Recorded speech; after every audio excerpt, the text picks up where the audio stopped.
Welcome to another episode of Marketing for Your Boring Business. Today, I'm going to be talking about something kind of unusual for our boring business audience.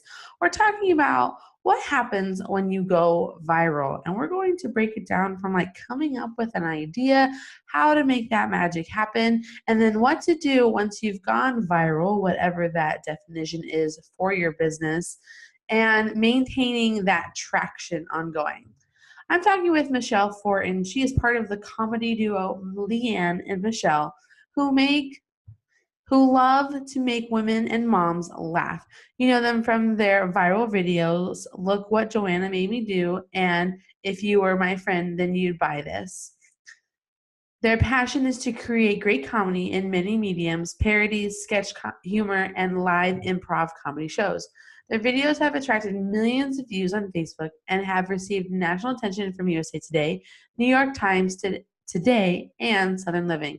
With backgrounds in commercial acting, television, news, and comedy, this duo is a firehouse combination. Leanne and Michelle have provided video talent for the USA Today network, appeared numerous times on local media, and sell out their improv shows, and have even earned adoration from the one and only Joanna Gaines. Michelle is also a PR professional and just knows everything that it takes to make sure that your business is going to just kick butt online and in your media. So welcome to the show, Michelle. I'm so excited to have you. I'm glad to be here. Thanks, Desiree. So going viral, what is that? Well, technically, the definition of a viral video is that you hit 1 million views within 24 to 48 hours of posting it. That's very specific. Yeah, it is very specific. So we don't use that terminology lightly. We've had 2 of our videos truly go viral and that they hit 1 million views within that 24 to 48 hour mark. And and it's kind of, once you've done that, I think you figure out your formula and you can tap into it again. But it's pretty exciting the first time that you go truly viral. But that would be the broad definition. But I think other smaller businesses, you don't necessarily need to worry about 1 million views in 48 hours. But even 1,000 views in a week, if they're the right views, that's kind of going viral in your own little world. So that could be more beneficial to your business than having millions of eyes on it.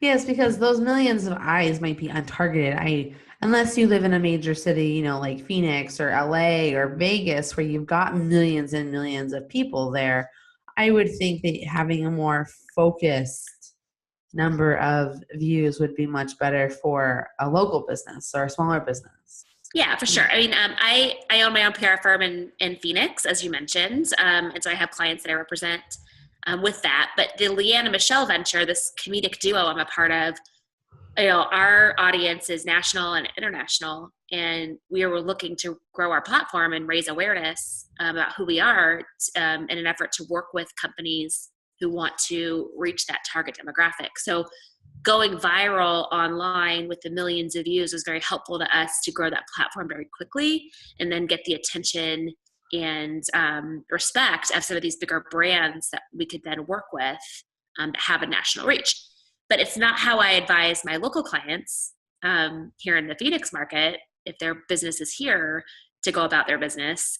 Here it's much more targeted, and that's a much better use of their time and resources, is to do something on a smaller scale that reaches a more targeted audience. So what do you think? So how do we get started? How did you get started? What is the foundation of this? Of the video aspect of it? Well, my background before I did PR was I was a television news anchor and reporter. So I have a background in kind of the production side of it. I know how to make television that people watch as far as when it goes to news reporting, and how to communicate with a broad audience is my background. My partner is an actress. She's been in multiple Super Bowl commercials. She was a GoDaddy girl. She's been in a movie with Will Ferrell. So she's an accomplished actress in this market in Phoenix. And so putting us together it's kind of just a match made in heaven.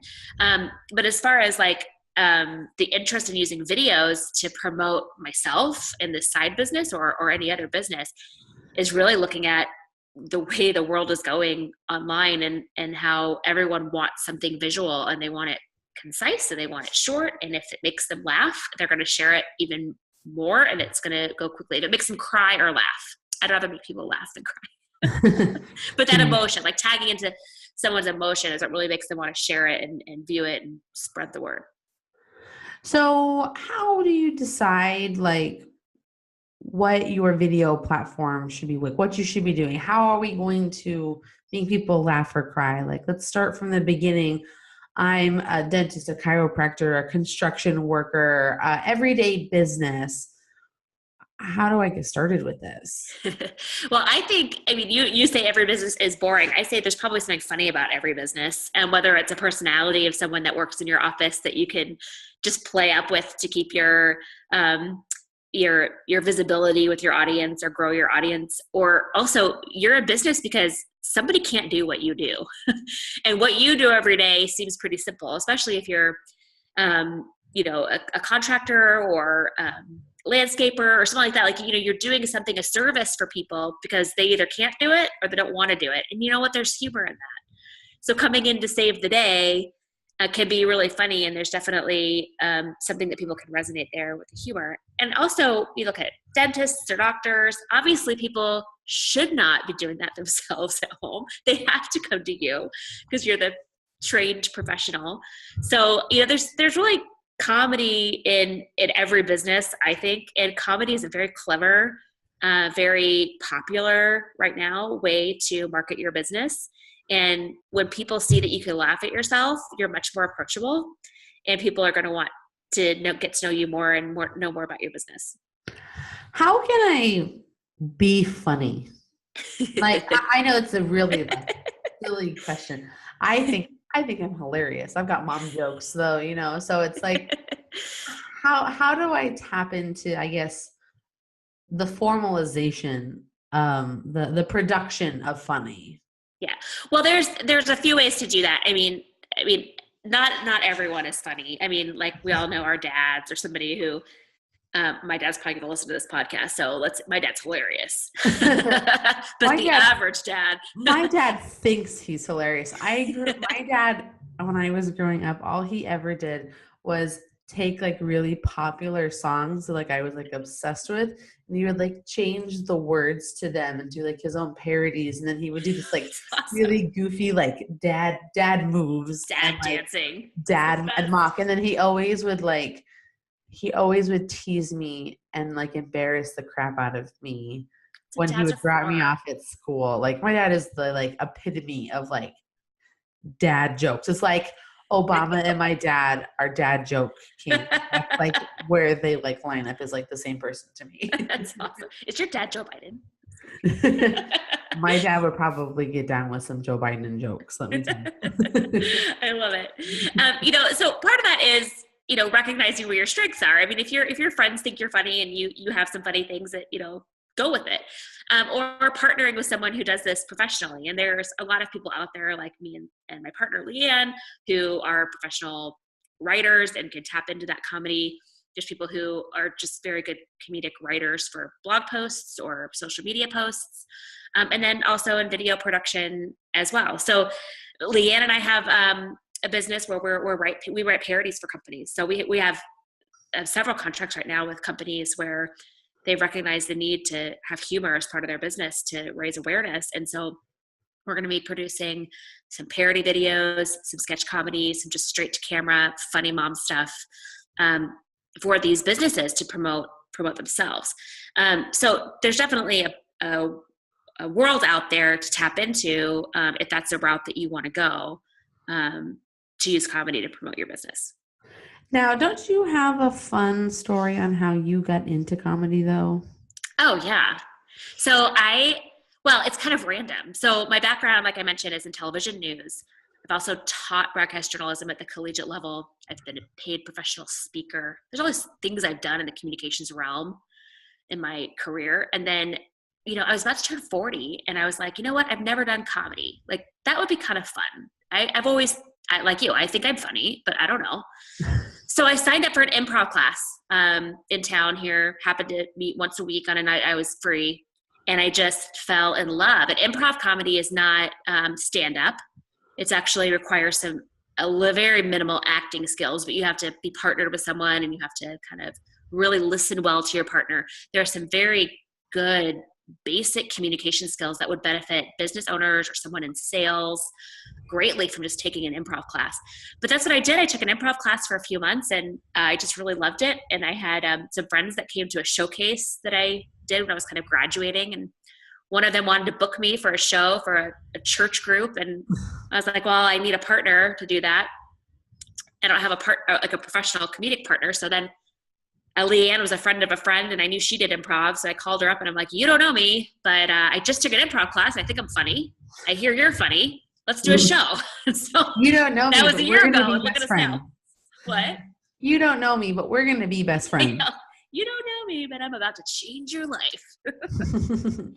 Those are always the best friendships and the best businesses, honestly. But I know. Okay, so sounds like people should stop taking themselves so seriously, probably. I'm pretty sure an improv class would be like probably the number one focus of an improv class. Don't take yourself seriously. Right. But exactly. So how would I come up with like my videos? Like what do you suggest doing to like brainstorm to get that started? Well, first of all, you got to look at what's funny to you and what's funny to your audience. So whatever it is in your business, if it's a dentistry, is it something to do with the lack of tooth care, or is it a funny story that happened with one of your clients? I actually have a fake veneer on one of my teeth, and it fell out at an influencer event with like hundreds of people that were asking to take my picture because they recognized Leanne and I from our videos. My freaking tooth fell out, and it was like one of my front teeth. And so my dentist, got me in the next day, but it was kind of a funny thing that ended up like she saved the day. She was able to save the day and save my smile. It's like, those being able to recognize those moments is like not just something that happens in your day, but this is kind of a funny thing. I'm going to tuck this back in my mind as something that maybe later on I can revisit in, this funny thing that happened, and you can talk about that. But then also just looking at, what's happening in the world and what's happening in the media.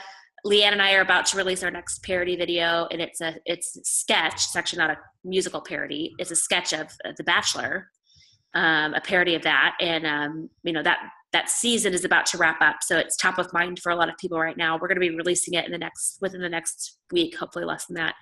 So we're trying to hit the media cycle while it's still top of mind.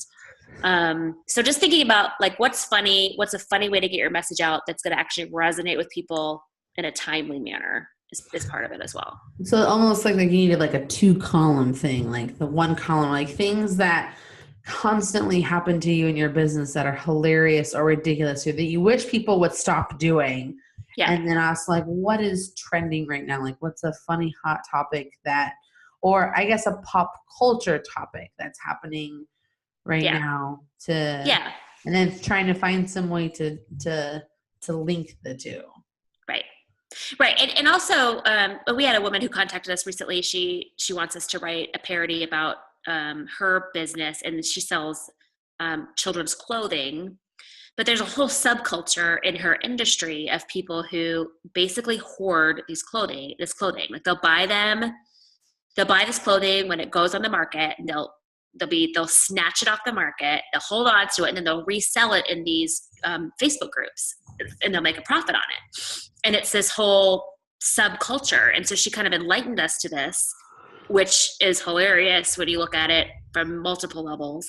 So we're going to make a video for her. Will it hit millions of views? No, but it'll hit thousands of views in her demographic, and people are going to think it's hilarious. So, it's kind of just targeting that and realizing like something that people in my realm do that's kind of weird could be really funny.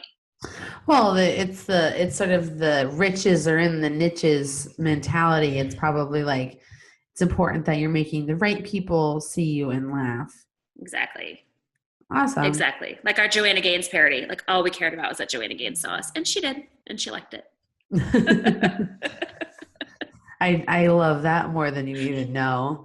But I also love that for those of you that know the time this recording, I live in South Korea, and I am just like jonesing for Target time. So I'm just jealous that you get to hang out at Target. So Target, I know. Oh, I can't imagine living without Target. I'm just saying that there needs to be a mom woman video about Target, how like you black out and you go out of Target with things you don't need, but you forgot the thing you went in there for.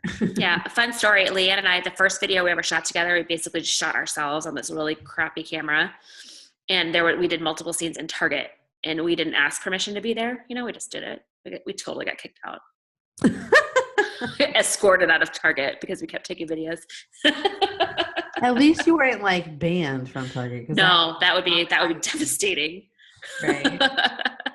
So then what is sort of the cycle? So like getting it produced or putting it together and then like distribution, like what does that look like when trying to go viral? So when you go viral, I mean, the ideas that we've had that have truly gone viral are ones that we don't turn around quickly. So they're ones that we have an idea, we sit on it, we go back and forth with the script and writing, making it better. One of us will write a draft, the other one will hack it apart and make it funnier. It's good having a team member in that sense. And then really just kind of marinating in it and making sure it's funny, running it by trusted friends or family or people in your target demographic, just making sure that's a concept that's going to hit well. And then, making sure you hire a good production team, because you can have the funniest thing in the world, but if people can't hear it very well, or the video quality is fuzzy or subpar or not shot in a way that's framed well or colored well, no one's going to know. In the attention span these days, no one's going to spend a minute even giving you the time of day. So investing in someone who really knows what they're doing production wise is vitally important. And then you go back and forth on that edits until it's just perfect. And then, there's, based on your audience, you should know what times of day, or you have someone like you, Desiree, who studies social media and knows what time of day and what day of the week even is best to post something. And for us, we found that kind of early in the week is best for us, and we host our videos on Facebook because we have our largest audience there, and it is a popular social media outlet for our demographic, and that's where our videos tend to go viral, is on Facebook. And so we post there and just kind of watch the numbers, and when it hits when you see that it's kind of starting to hit a peak is when you can turn it into an ad or boost it, throw a few dollars behind it to increase the reach even more. I like to network with influencers in my demographic, other bloggers or just personalities who would find it funny, and ask them to share the video. That also has helped us considerably in increasing the views. Awesome. And so once I've gone viral, and whatever my definition of that is, what do I want to do to make sure that it's like converting to what my objective is? Obviously the objective is, one, to watch it and be memorable, but two, we're doing all of this for business. So how can I make sure that it's converting for me and accomplishing what I wanted to, which is to get people to call to make appointments or opt in for my web freebie, or, come in and sit in my chair? Like what's the conversion there? Well, I think that's different for different businesses. So, if you're a business trying to sell something, like a nutritionist trying to sell her e-course on a detox, what you do after you have something that goes viral is going to be different than if you're comedians. We just want people to keep watching our stuff. So we just follow up and make sure people are following our page, try to capture their email addresses. You just try to make people aware of what we're doing. The other businesses, follow up is so important. Being on top of all those comments, responding to them in a creative way that keeps people engaged. Social media for a reason, being social with them, making sure that you are on top of any questions or concerns that people have, or if they want to order, you're getting that through to them, is important. And then staying top of mind. So, you don't want to come out back to back with two big things. You got to time them out. That's why we don't come out with a parody video every week. We do it every couple months. I mean, that's really all about all our audience can handle. And otherwise it's not going to be seen, because people just don't have you got to kind of let it live its life cycle and then come back. But while the bigger thing is living its life cycle, you can put out smaller things to kind of just fill in those gaps and know that not everything's going to go viral. But what we've noticed is the big video goes viral, then we kind of keep going in there with smaller things or funnier things. And that faithful audience is just happy. Like, as long as they're seeing something, they're happy. Just keeping yourself relevant is real important, and staying out there. So I like how you said that you should, give them let it write its life cycle and then give it a rest. That way, when you have something new, everyone's like really excited and pumped up and ready for the next thing. Right. So I feel like maybe even you want to plan a viral set. So let's say I would always encourage anyone to work with someone like Michelle and Leanne for creating their sketch comedy, especially because, just like people are coming to you because they can't do something that you can do. If you want something, you should probably work with a professional that can help you get that accomplished. Right. I would think you'd want to have a plan for your next 3 videos. Like, you want to have one you've done and then your next 2 in production and then in the wings. That way, you're keeping that momentum going and that plan going. Oh yeah, that's what we have. We have, when we work with a company, we would rarely really suggest doing one video. It would always be some kind of a series building one idea on the other. So you're kind of capturing people with something funny, and then a few weeks later you come out with something else, so people are curious to see what else. And then, you kind of keep building on this concept and building this rapport with your audience. And for Leanne and I, we actually, our platform grew the fastest over a video that was pretty controversial. And that's why I think it got so much attention, was because we did a video kind of poking fun at people who are in multi-level marketing businesses. And how we had come up with that concept was, like a lot of us who are in the same demographic we are, which are moms of young kids, we had been inundated with messages from people who we barely knew, asking us to buy their products or join their team, sell their products. And it had become so common that we were getting these messages, it was comical. So we do what comedians do, and we wrote a song about it, and we exaggerated it.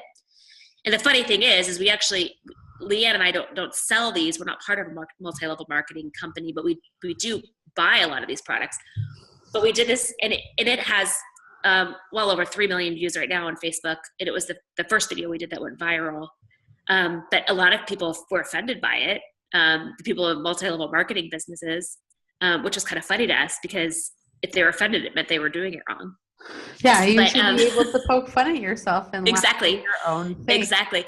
But that was so we were talking about, we had a decision to make when that went viral. That's the New York Times covered it, and we were on. We got a lot of mileage out of this thing through media and growth of our platform and live shows, ticket sales, all this stuff.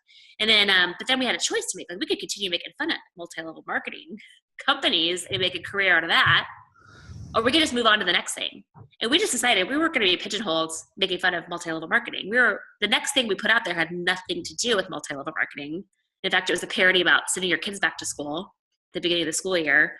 And we just got away from it because, we just want to be known as being funny and making everybody laugh.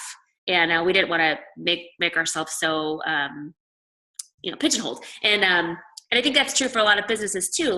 You got to keep, you got to recognize what your audience appreciates about what you're putting out there, but you got to stick to your plan. And you can't get too bogged down in the reactions to one thing if it's going to pull you off of your long-term plan. Okay.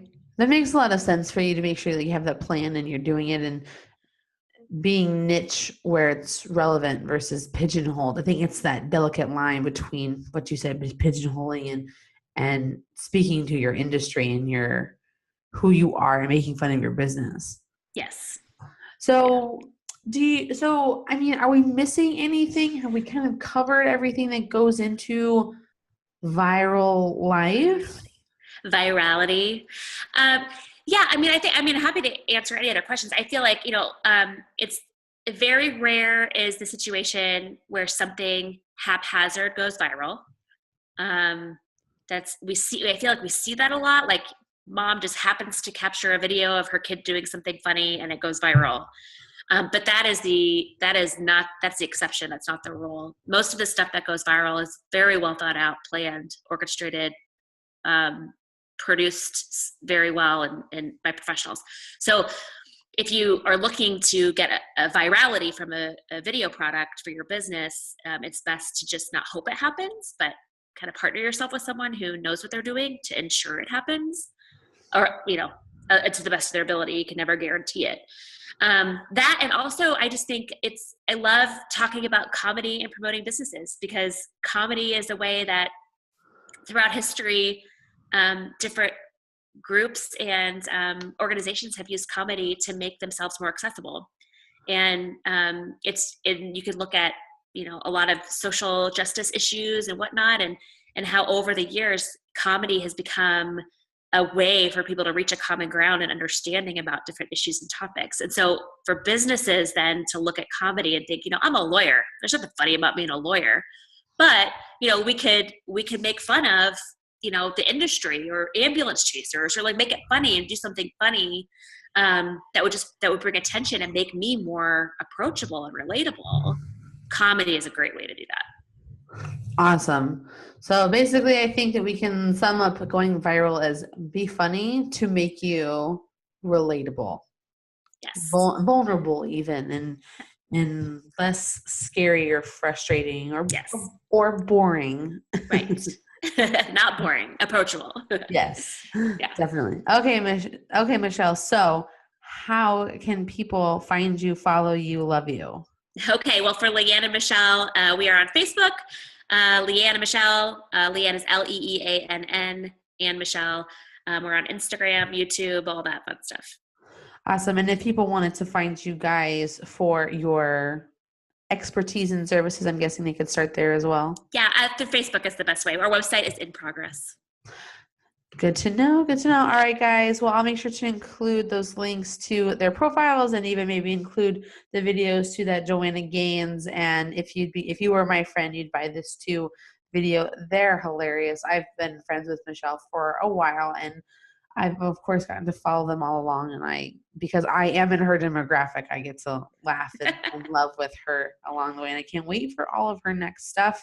So make sure you guys are following them, just because if anything, it's hilarious. So, all right, guys, if you enjoyed this video, as always, please make sure that you subscribe for good vibes. And if you liked what we had to say, please leave any comments, reviews that you have on Stitcher and iTunes. And thank you again so much for being on the show, Michelle. You are just light and love and laughter every time I talk to you. Oh, my pleasure. You're pretty fun as well. Awesome. See, you guys, she said I was funny. So there we go. All right, you guys, until next time, I'll see you soon.